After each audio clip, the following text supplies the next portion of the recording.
रमाइलो हुन्छ सायद तपाईँहरूलाई पनि होइन भ्लग हेर्न पोडकास्ट जस्तै हुन्छ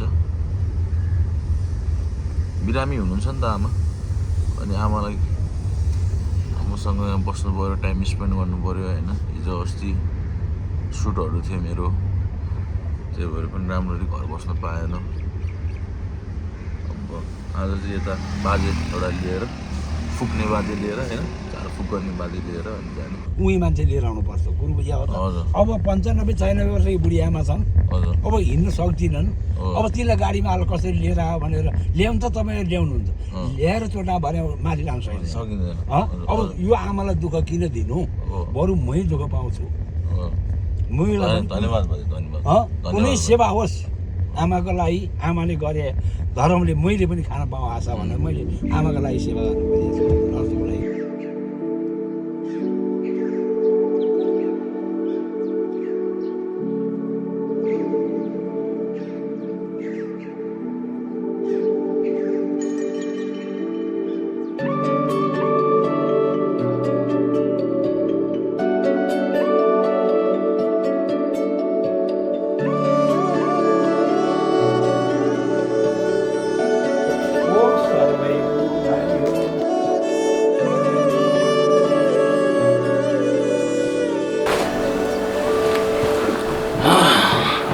अनि आमा अहिले कस्तो भइरहेको छ त अब यतिका वर्ष भयो होइन कति वर्ष हुनुभयो अरे 73 वर्ष 73 ओके 73 अब 74 लाग्नु लाग्यो नि तपाईँ अब मामा कति सङ्घर्ष गरेर दुःख गरेर नाम छोराहरूलाई छोरीहरूलाई हुर्काएर होइन त्यसपछि फेरि नातिहरूलाई हुर्काएँ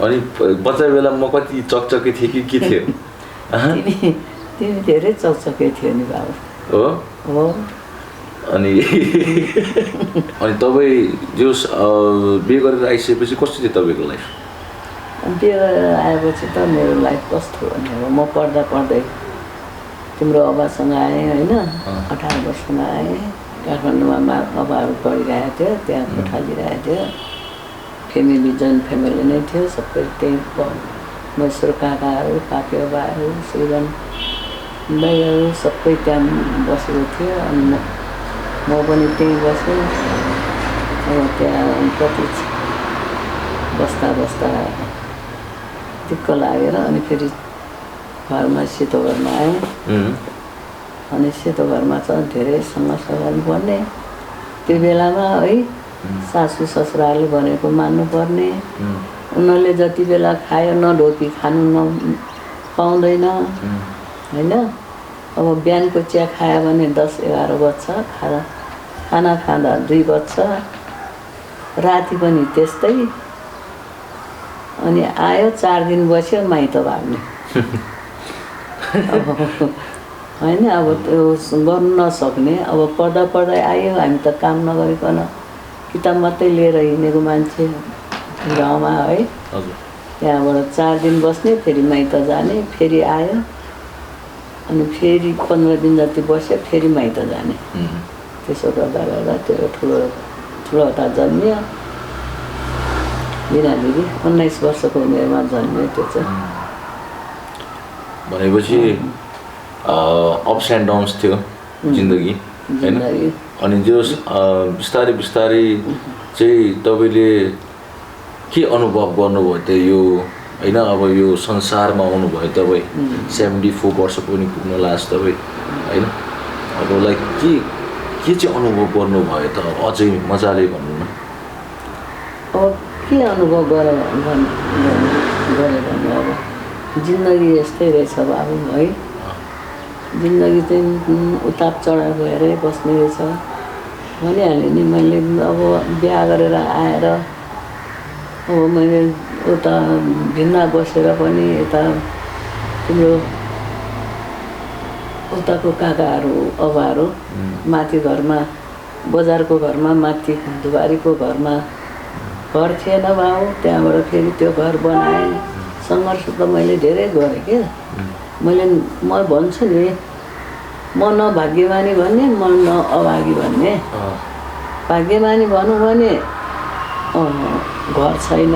हजुर अगाडि भनौँ भने म त्यत्रो ठुलो सेतो घरमा आएको भने त्यो घर छोड्दा बालमा बस्नु पर्यो। बालबाट बस्नु परेपछि घर छैन। अनि त्यो धुबारीको घर निरको जग्गा थियो, त्यो हामीलाई दिएको थियो।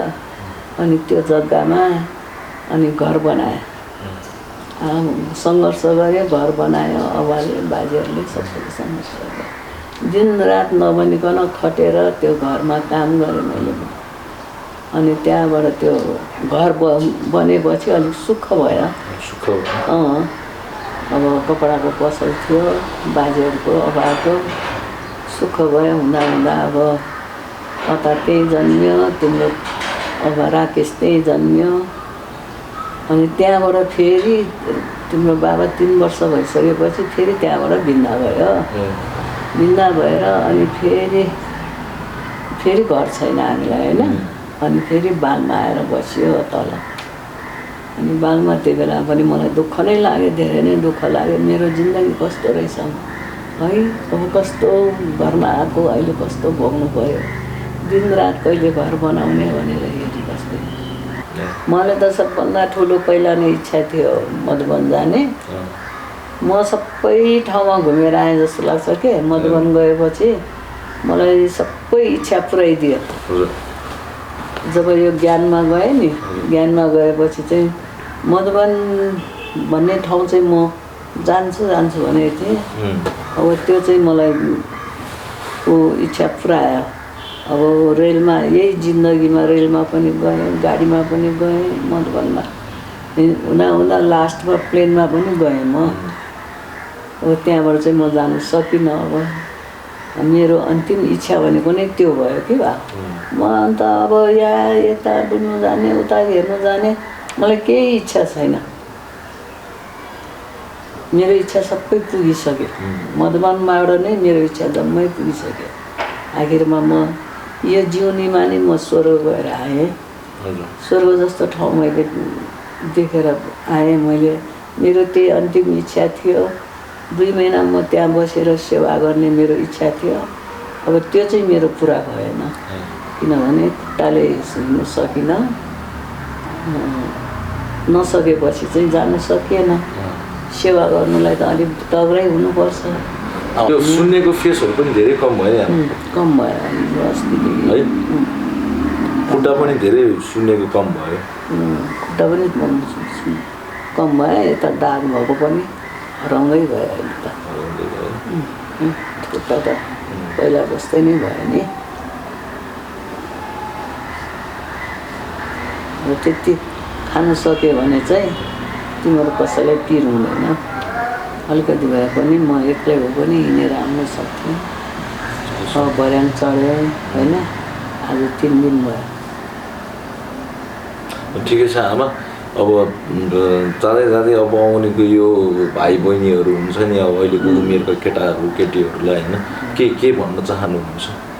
हुन के भन्ने अब उनीहरूलाई राम्रो गर्ने होइन, जताभावी गरेर नहिँड्ने, आमा बाउको बाजे बोजूको इज्जत राख्ने हो कि होइन। ल आमा एकदम खुसी लाग्यो। आई लभ यु, सधैँ माया गर्छु है।